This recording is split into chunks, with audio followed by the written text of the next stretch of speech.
Hello, everyone. I am Sisi Ma, Managing Director of Grow and Sell Your Biz, and the host of the Capital Raising Show. This podcast will be once a week, and my hope is that by showcasing successful capital raises, you'll understand how and where to raise capital and avoid making the same mistakes that others have. We are extremely lucky today to have on the show Director, Investor, and Entrepreneur, Tony SURTEES. Tony has done it all.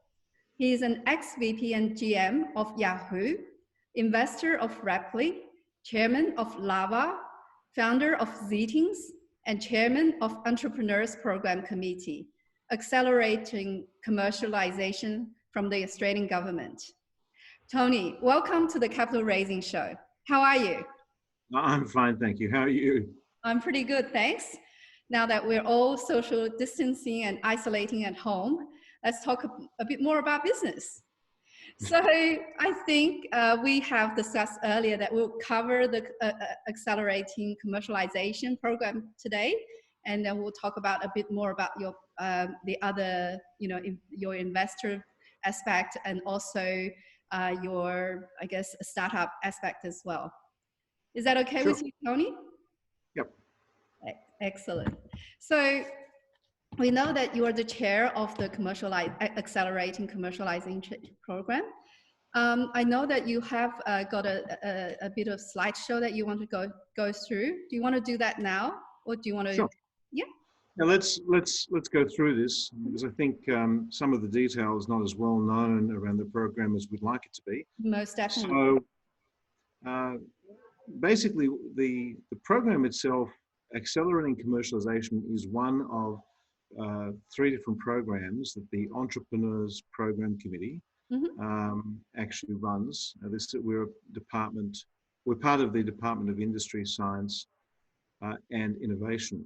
And what I'll do is I'll just give you a little bit of background here as to what the details of the program are. One of the reasons that the federal government, through the Department of Industry, was very keen to develop support for the entrepreneurial ecosystem, early stage ecosystem, can be summarized with this slide. When you compare the per capita investment going into early stage businesses from seed capital investors and angels, you can actually see the massive disparity between countries like the US and Israel and Australia. Yeah. So clearly the industry, the early stage industry, of which so many of us are a part of, whether we are seeking funding or actually making investments in early stage businesses, for a good number of years, Australia has needed support in that area. So the Entrepreneurs Program, again, as part of the Department of Industry and Oz Industry, really has 3 fundamental functions. Firstly, it brings together industry experts to provide an assessment, merits assessment of applications coming through the Accelerating Commercialisation or the incubator support programs. So how many of these people are there? How many experts? We have, it's a very good question, but we would probably have, in terms of the number of advisors in the overall program, approaching around about 100, and they're spread all across Australia. So many of them are people who have built their own businesses before, have deep domain knowledge in different areas of technology and industry, everything from biotechnology through to mining, agriculture, advanced manufacturing, and so on. So they all have deep domain experience in different areas. So there are 3 programs, as I said, that we particularly look after, and I'll come back to that in a minute. The combination of both skill and access, as well as advice and money, is really what these programs are designed to bring together in a single point. It's difficult enough building an early stage business and trying to bring something from theory into reality, and then having to try to track down all these different resources. So to make these all accessible through a single point for qualifying organizations is a major point where you can actually accelerate the probability of success for a lot of early stage businesses. And that's what the second point here is designed to try to convey. So it's really making the process of building your own business and getting access to the resources that will help you easier and faster. And the third point here is, really what are the forms of help that are available through this particular program. People always talk about the money, but it's really much more than just accessing grants. So who can actually participate in Accelerating Commercialisation, which is one of the three programs? So an eligible business should have a combined annual turnover of less than 20 million for each of the 3 financial years prior to the application, which means a very large number of organizations are in fact eligible. Once those applications come in, there's an expression of interest, and then you get assessed through the program, and you get help by a commercialization advisor. So for everyone, sorry. I'm sorry. Tony, it's a multi-stage process. Sorry? So everyone, it's a multi-stage process. Multi-stage process. So everyone who's expressing interest, do they get an advisor to help them, or do they get an advisor in the next stage? Once they've once they put the EOI in, the majority of them will actually be interviewed by an advisor, and they go through a filtering process. And once they've gone through that filtering process, if they've satisfied the requirements and there's something that has potential as assessed by the state office, then they're appointed an advisor.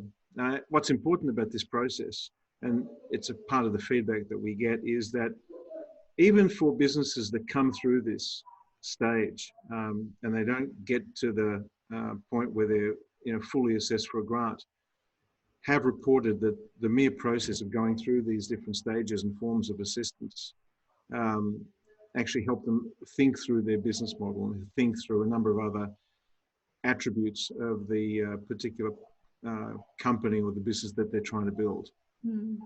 So they basically get investor ready, don't they, along the way? Oh, definitely. And one of the interesting things is that there's a very good proportion of those businesses who have made it all the way through our program. Investors like to see graduates coming through our particular program because they've been really finessed and developed and made more investor ready as a consequence. And there have been the majority of people who have, or the majority of organizations who've come through AC and received a grant have in fact been successful raising additional funding. Right, yep. So, okay, what can, of the different classes of organization, what are you up for, or what can you actually apply for? So if you're a commercialization office as part of or part of a partner organization, it's a matching dollar grant and you can apply for up to $250,000. If on the other hand, you are not an office, not a commercialization office, you can apply for a grant of up to $1 million. Sorry, can you clarify what is a commercialization office? Oh, if, for example, you could be a commercialization office attached to a university, for argument's sake, or some research organization, and you can still also apply. Right. So normal business will fall into the gray area then. That's right. So the majority of people that we get to see through our process fall into the second category, and we will approve, we will consider grants of up to $1 million. To give you a rough idea, we've helped over 400 businesses over the life of the program. Program's been running for about 7 years.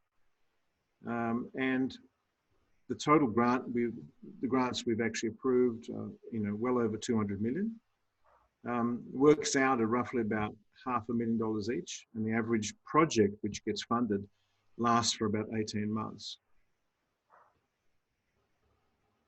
And just to the point that you were raising before, something like 3/4 of the businesses that have come through the whole program and been successful actually have been successful in raising additional equity after having gone through the project, gone through the process, and actually received the support from the program as part of this process.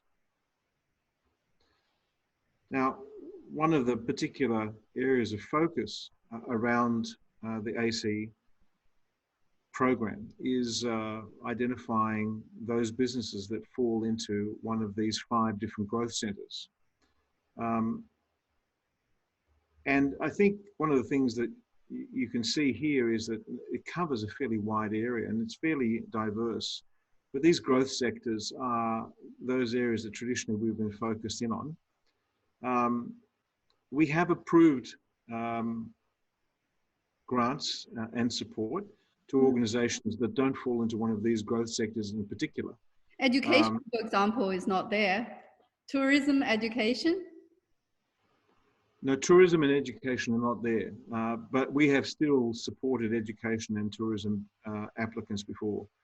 So the growth sectors here, and in fact, there is another growth sector as well, which is in cybersecurity. But they're governed under a different part of our program. So we're encouraging anyone from any industry to still come to us. But these are the areas where there's an infrastructure focused in on promoting businesses from these sectors. Very good. Now, I hope you can read this, but I've just got 2 examples of businesses that have come through and been successful. It's a bit of a case study. So one is a technology to provide lab tests to Australian labs for determining the efficacy or the appropriateness of different antibiotics for a particular patient. It's particularly appropriate at the moment. This technology came from out of pure research into a live, viable business that has now seen its technology go across 20 different countries. They doubled the number of employees that they have, and they were able to successfully raise an additional 15 million in equity. The benefits, as outlined here in that blue box on the top right-hand side, is that patients have had significant benefits as a direct consequence to the better application of antibiotics being provided to them as a consequence of these lab tests. That's pretty great. The second business is in this web application space, where this was a technology developed, again, to provide specific types of security benefits in a very low cost way for web-based businesses, e-commerce businesses and others, to prevent bots or other cyber attacks before they reach the website. This has been very successful, and they were able to raise an additional $7 million from US VCs, and they raised an additional $6.5 million, and they grew their revenue 5-fold and tripled their staff. Yeah, that's really good. Right now, cybersecurity is really hot. You can see a lot of Crunchbase raises that were to do with cybersecurity, either cybersecurity or health, medical related, which was what you had before, the earlier one. So yep. It's very, very active, I suppose, what's current, isn't it? Yeah. So So in terms of the program, I think I did ask a question. I think you answered that question last time. So in terms of the success rate, you know, there are a lot of people who's expressed an interest, but how many actually goes through to actually put an application in, and then how many do actually get the grant? So, you know, I know some of the other grants are very competitive. You know, you could put in 500 applications and there will be about 10 succeeding. So is that kind of ratio? No, this is quite a different ratio. I think that one of the things that you should be aware of is that, first and foremost, the program itself, it is competitive, but it's not, you know, it's, if you put the effort in and you go through the process, what we find once the application, if it's been accepted and it's come to us as a committee to review it, we find that something like almost 2/3 of the applicants actually make it through and actually are successful in winning a grant from us. Wow. So having said that, though, it's still a lengthy process, and there's a lot of information that's got to be provided. But in the process of preparing the application, what we found consistently is that all organizations, even if they don't make it through the end, they do say that they have been greatly benefited by the consulting value or the consulting input that's been provided to them by the commercialization advisors. Yeah, sure it is. Also, the other thing you should be aware of is once you come through the program, as we said, you know, the typical project which we support around a commercialization lasts for about 18 months, and the advisor stays with you all the way through that process. So this is, again, it's all free. So the value really is quite significant. Yeah, most definitely. And startup businesses, they want all the advice they can get and all the help they can get. So this sounds like a really great thing. So I guess from a state perspective, I know each state has their own kind of commercialization help as well. Do you find that in different states, applications are more in this state than the other, or is it kind of quite evenly spread across states for these applications? Maybe that's kind of. No, I mean, no, you do. It's a reasonable question. What we find is that there are specific strengths or specific industries that, you know, will typically come out of certain states, but it's actually reasonably diverse. So, I mean, we've had applicants coming from the Northern Territory. As you might imagine, we get a lot of mining-related Queensland coming out of Queensland and WA. Yeah. We get a lot of agricultural applicants coming in from right across all states, actually. So we get a significant number of e-commerce and teaching and tourism businesses coming out of New South Wales and Victoria. So they come from all over the place. And we've also got a specific area of support to try to help identify and also to work with people coming out of the non-capital cities, so out of the regional areas as well. So do you have offices in regional areas? There are offices in regional areas, but they're all based, the head offices are in every capital city, but they have regional representatives as well. Right. I guess nowadays with you know, Zoom and all sorts of teleconferencing tools, you really don't have to be physically there, but you just have to be able to provide the assistance, right? People need to know where to go for help. Yeah. And that also raises an interesting point, is that one of the key areas of focus that we look for is to try to help these early stage businesses develop international linkages as well. And so there's a lot of investment made by the department to help and provide linkages to offshore resources as well. So we're really trying to help build global competitiveness amongst these sorts of businesses. So the point is that if you have an early stage business and you're looking to commercialize it, one of the key things that we would like to encourage is to actually engage on in an early form with this Department of Industry program. There's another program as well, which I haven't made reference to here, which is called the BRII program. And that's where government itself becomes a customer of... what is it called? BRII? What's it short for? So it's the Business Research Initiative program, okay. BRII. Mm-hmm. And sorry, the Business Research Innovation Initiative. Mm-hmm. And the idea here is that the Australian federal government's agencies would normally put out a contract to try to solve a particular problem that particular agency has.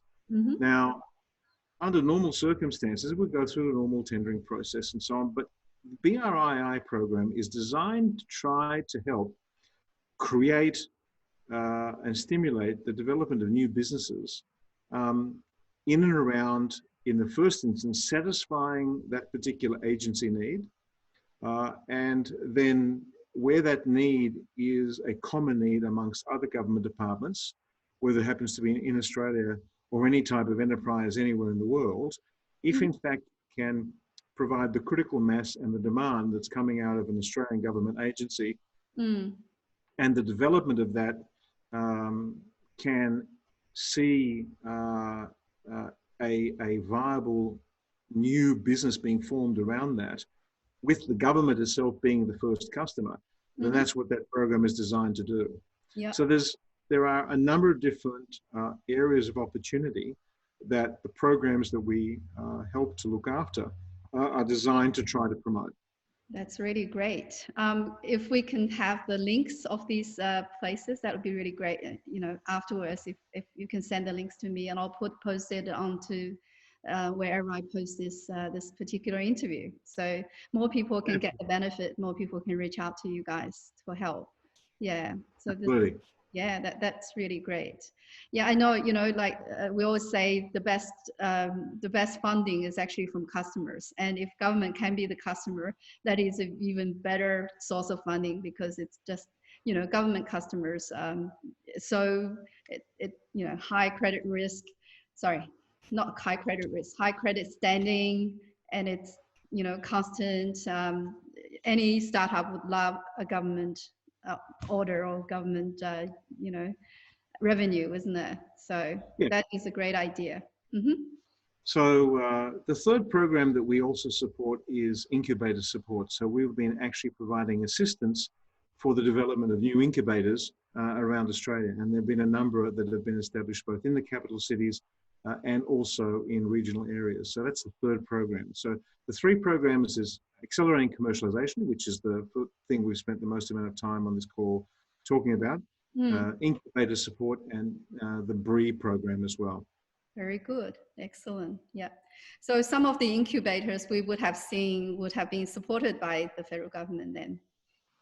Absolutely. Lots of incubators around. I actually don't know, where the funding were from for all of those incubators. So, I mean, you guys should publish all of this information, make it more common. Everyone knows about it, then it's, so much better. It's almost like you're trying to hide what the good things that you're doing. Not me.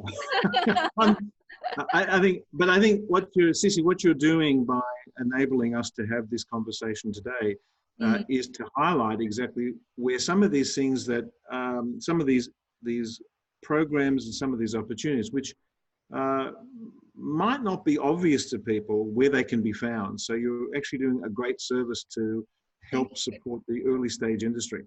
Yeah. And I think one of the other things that, wearing my other hat as a founder of businesses and an investor in businesses, is that this particular program, or these programs, they're not covered in a lot of bureaucratic red tape. These are designed to, as the name suggests, designed to be of direct assistance to businesses who need that help and don't have a whole lot of time to be able to navigate a lot of complexity. So these programs are designed specifically to try and be accessible, be understandable, and to be of direct assistance to organizations when they need that help and in the form that they need that help. So I would encourage anyone who would think that they're interested in these programs to take a look and to make an appointment and determine whether or not it fits your requirements. That's great. And in terms of documentation, they have template documentation for applications and things like that? Yeah. Online? Yeah, that's good. It's all designed to be both very forgiving and consistent with the sort of abilities that an early stage business has. It's designed not to be overly complicated. And it's all free. So you don't need to necessarily be calling in an expensive additional consulting resource. Right. You can go through the process yourself and then seek out the support that you need as you go through the process. Yeah, I can think of a number of the startups I can put your program to suggest to them, have a look at this program, definitely. Yeah, I think if they can get the funding, go through the process, that will really help them in, build their business as well. So thank you very much. Again, really appreciate and just like just that, we're, this is proven, it's been proven to be one of the more successful programs internationally, with over 400 companies helped. So we're very keen to see people come through the front door and to help them where we can. Yes, hopefully people watch this and they decide to apply, and then you'll be swamped with applications.